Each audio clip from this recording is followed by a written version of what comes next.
Olá pessoal, eu sou Luiz Arthur Nogueira e este é o Papo de Economista, um programa feito por economistas sem economês, direto dos estúdios da B3 em São Paulo. Conosco nesta semana, Nicola Tingas, economista-chefe da Acref.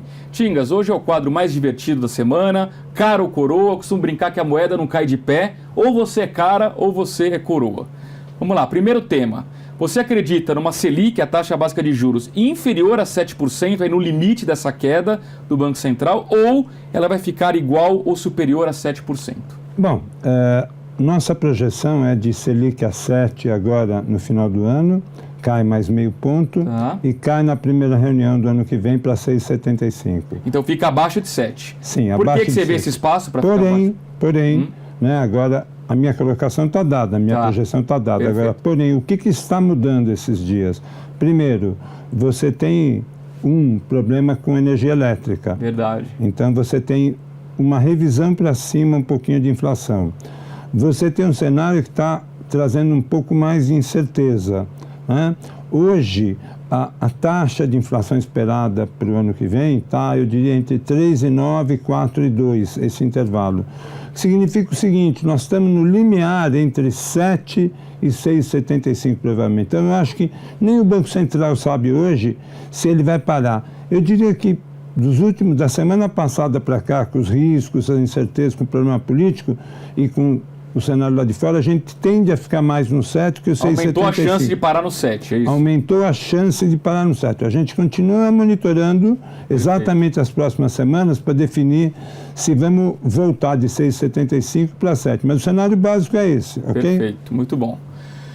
Tingas, aqui é uma pergunta sobre spread bancário, né? Só traduzindo spread bancário, que é aquela diferença entre a taxa que o banco capta e a taxa que o banco empresta, né?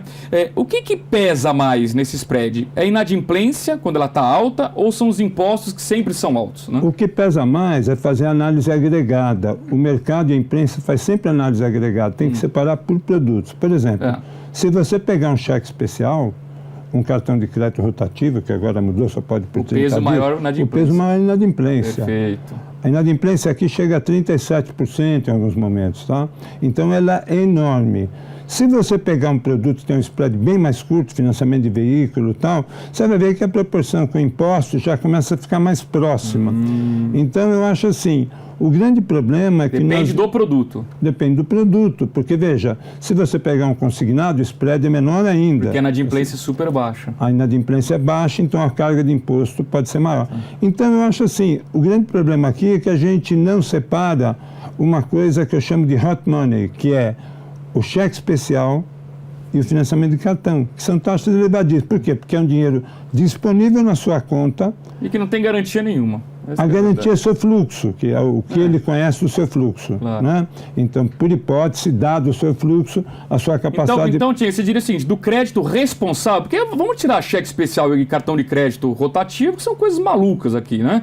O do crédito responsável, aquele mais concreto, tem uma garantia, você diria que às vezes o peso de impostos se equilibra com a inadimplência. Chega próximo, entendeu? Então, eu acho que esse é um ponto importante. Legal, né? Bacana. Ótima explicação. Vamos lá. Imaginando, até no comentário do bloco anterior, você disse que o presidente Temer está com menos força no Congresso, imaginando que ele tenha força para aprovar mais uma reforma apenas, e ele pudesse escolher, né, no mundo ideal, que ele pudesse escolher entre a reforma da Previdência tributária. Qual é a mais importante, na sua opinião? Então, vamos primeiro assumir a seguinte hipótese para responder isso. Quem vai definir a pauta, como já está demonstrando, é o presidente da Câmara. Mas se você, Nicola Tingas, pudesse determinar qual reforma? Eu não sou presidente da Câmara, eu tenho que olhar porque o presidente da Câmara vai fazer. Mas a pergunta não é o que você acha que vai fazer, é o que você quer. Calma. Para mim é indiferente, do ponto de vista do momento atual. O que eu preciso, né, como mercado, é que eu tenha alguma sinalização na área fiscal que me mostre uma continuidade de atitude na área fiscal. Se eu não consigo aprovar nenhuma reforma mínima da Previdência, consigo avançar alguma coisa na tributária, então eu vou na tributária. Se eu consigo aprovar uma reforma mínima que seja aqui, eu vou aqui. Então, a questão é muito mais da capacidade política hoje de mostrar algum andamento do que uma escolha. O que é importante é que eu tenha alguma continuidade continuidade de processo, mesmo que seja mínimo. Sim. Porque para mas o mercado... é impossível, Tingas, votar as duas ao mesmo tempo. Então, o governo tem que centrar energia em uma. Em qual delas? A moeda caiu de pé. Não existe isso. Pois é, a moeda às vezes cai de pé. Se você tivesse que escolher uma das duas para votar primeiro, tem que ter uma ordem de votação. Não, eu não voto, porque eu falei, não existe hoje previsibilidade, ela diminui muito. Então, o que você tem é que ver o que é possível fazer nesses 40 dias até próximo do Natal. Então, realmente, essa é uma questão que está mexendo, é um market mover importante, está mexendo com o mercado. Eu diria assim, o ideal é a Previdência, então se eu fosse votar, votaria pela Previdência. Por quê? Porque ela tem uma sinalização para a dívida soberana e para a sustentabilidade da dívida maior, para o gringo entender maior, que uma reforma tributária ela é local. O gringo entende mais a sustentabilidade da dívida, então eu escolheria essa. Mas é impossível escolher, por quê? Porque o que importa é alguma sinalização de continuidade do esforço fiscal que seja crível, que seja minimamente viável. Vocês viram que o Tingas tentou fazer a moeda ficar de pé, mas não conseguiu. Ele escolheu Previdência. Ele nega, mas ele escolheu. E o ministro Meirelles também já deixou bem claro que a prioridade é a reforma da Previdência. Brasil ou Argentina, Tingas? Se tivesse que escolher um país para investir hoje, qual dos dois você escolheria e por quê? Bom, o Brasil sempre tem que ganhar no futebol da Argentina. No futebol sim, né? No futebol sempre tem que ganhar Neymar da ou Messi? Neymar.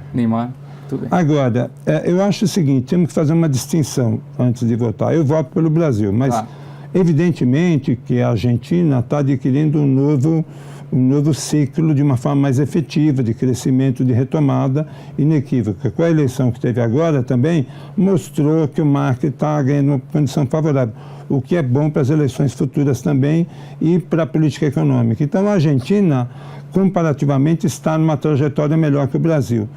Porém, nós conhecemos pouco a Argentina, a não ser que eu estou falando de dívida soberana, mas se eu estou falando de mercados locais, eu prefiro o mercado que eu conheço, que tem uma gama de oportunidades muito maior, que tem uma multiplicidade de produtos e escolhas em mercados e riscos muito maior em volume e dinâmica.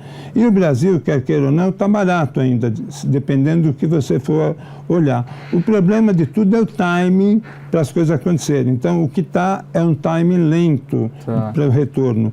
Mas, potencialmente... Escolheria o Brasil. Escolheria o Brasil. Perfeito. E a última aqui, Estados Unidos ou China? Quem vai brilhar aí no curto prazo? É os Estados Unidos do Trump ou é a China do Xi Jinping? Depende. Quem brilhou na mídia semana passada foi a China, totalmente, já mostrou a que veio e mostrou que vai ter uma condição de liderança no futuro. E os Estados Unidos com Trump hoje está brilhando menos. Agora, eu não posso escolher a China ainda, eu tenho que escolher os Estados Unidos, porque ele ainda é a maior economia global, ele ainda tem um peso geopolítico importante, econômico importante, emite ainda a moeda reserva do mundo, quer dizer, é a economia que ainda tem um empoderamento central. Está diminuindo a sua governança, está diminuindo a sua capacidade de gestão. E a China está avançando, está aproveitando esse vácuo. Mas eu diria que, para hoje, eu ainda estou com os Estados Unidos, apesar dos pesares. Muito bem, Nicola Tingas participou do quadro Cara ou Coroa aqui no Papo de Economista. Ele volta amanhã com as projeções econômicas. A você um grande abraço e até lá.